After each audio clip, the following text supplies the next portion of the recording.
I don't want, and what's confusion with, the parents back in the day and now is when do we finally let our kids be them? You know what I mean? Because back in the day, we came up with our own expressions. What was it? I, brother, or man. And now, Larry and I, we watch a lot of this guy from Chicago, in the gas station, whatever. And a lot of the customers, their expression is gang or folk. But we have a lot of parents, man, and try to dial into our kids' intellect at that. Because there's a lot of things. As a parent, if I do not know, I can't intellectually be involved with my 9-year-old if I don't know, and just for me, like I was saying, I didn't know what a YN was. So how, as a parent like me, you got a lot of parents now that are 40, 50 years old, 8, 9, 10 years old, whatever. How do you allow them to use something or not to use something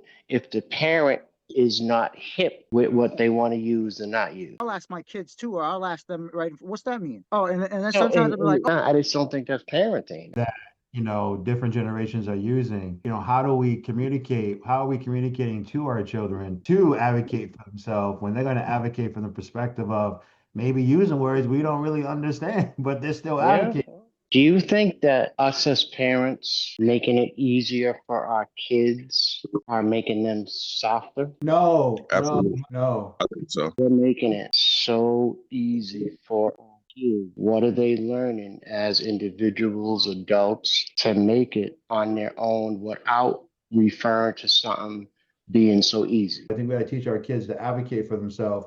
And if we can't do that, if they can't advocate for themselves at home, what makes them okay to feel like they can advocate for themselves outside of your house, right? Outside of home. So my final thought is you have to, you absolutely have to.